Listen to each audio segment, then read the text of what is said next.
Hello, all you crazy cats and kittens out there in pod person land. Welcome back to another episode of For the Love of Movies. I'm your host, Sean Faw, and today we're going to be talking about The Hitman's Wife's Bodyguard. Yeah, Hitman's Wife's Bodyguard, yeah. So I've really only been watching new movies for a couple years now, so I had no idea this was a sequel until just now. And even before this moment, I was perfectly content with this movie as a full and complete and competent homage to 80s action comedy, but now I certainly feel a little more inclined to see the original as well. I'm under strict psychological orders. I promised my therapist no bodyguard. That means no guns, no killing, and no blood. And so this one stars Ryan Reynolds and Samuel L. Jackson and Salma Hayek, and Salma Hayek's boobs as a ragtag fun bag of adventure on the run from or chasing mobsters or terrorists and maybe government agents or agencies, I think. Maybe. I don't know. But really, that's not the point of this movie at all. This thing is about the stars, and the three or five of them are just delightful and charismatic and fun and charming together. You just kind of want to watch them run around on screen all day together. Just focus. I got it. No, it's fine. You guys have at it. Maybe feather the brake a bit. I need you to protect us. We're trying to have a baby. May God have mercy on our souls. So this movie itself has a lot of that Ryan Reynolds stink all over it. I mean, I am a fan myself, but if you're not into his shit, this is probably just more of that snarky VO and pop culture references intercut with spinning cameras and explosions that is pretty much his calling card now. But I mean, if you are the type of person that doesn't like that sort of stuff, well, I just don't really think we can be friends anymore. For the first time, I'm starting to imagine a life without bodyguarding. This really feels like a new beginning.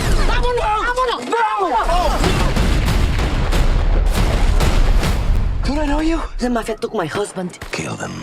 And really, there was a very specific vibe here that was somewhere between like the Richard Grieco classic If Looks Could Kill and the sort of Bruce Willis indelible oddity Hudson Hawk. The sort of weird crappiness that is like ridiculous over-the-top comedy most of the time, and then like kind of greasy, cool, slick guy some of the time. But then in parts, it takes itself like so deadly seriously that it just becomes funny on a whole new level again. And like, by no means is this a masterwork of any kind. It just does a fairly commendable job of bringing the classic style of action buddy comedy from my youth into like a newer age of filmmaking. He has had a tremendous year. Michael Price is the bodyguard of the year. Woo!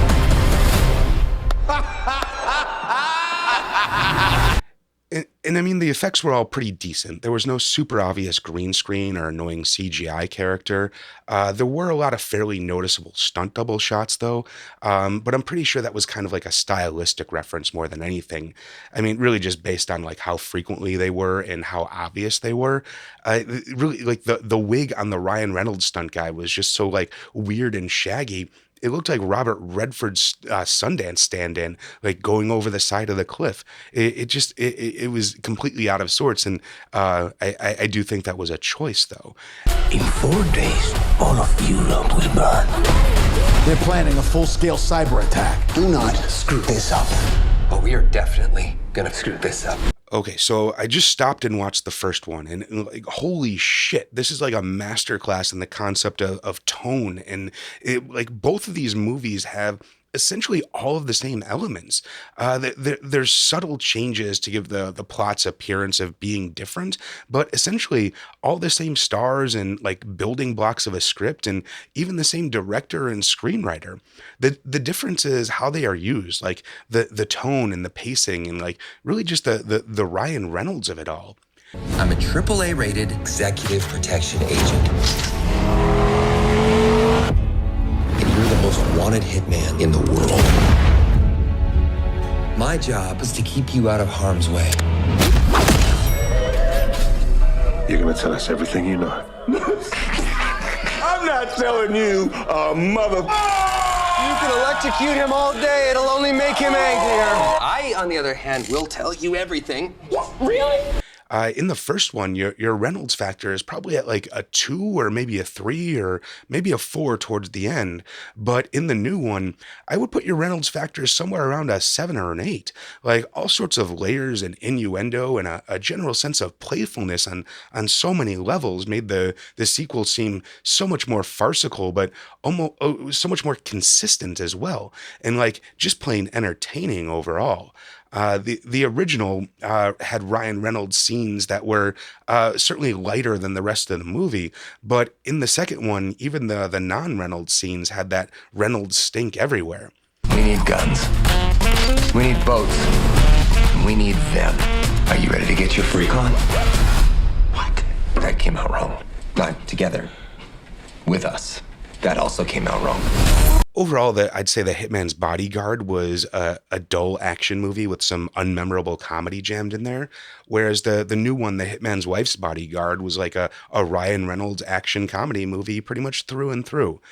These are two very different movies, even though they are almost exactly the same. Like, if you haven't seen the first, I would probably say don't even bother with it and just jump right into this new one. If you did see the first, I don't know, maybe try and get drunk enough to forget it exists and then give this new one a shot. But like I said, it's not the best thing in the world. It's mostly just big dumb fun. But in my opinion, it's light years beyond the first in terms of just pure entertainment value. I would make a great mother, don't you think? I would think make you- a great yes. mother? Thank you. It must be your powerful asexuality that makes you such a good listener. Anyway, this has been For the Love of Movies. I'm Sean Faw. Thanks for joining us. We've been watching The Hitman's Wife's Bodyguard. So make sure you like and comment and subscribe and do all that stuff. Phone a friend, tell an enemy. That stuff actually helps. So, hit a button. Doesn't really matter which button. Hit the thumbs down button if you like. That's fucking fine too. Whatever. Doesn't matter. The algo thinks the buttons are good no matter what the buttons are. So later. Bye.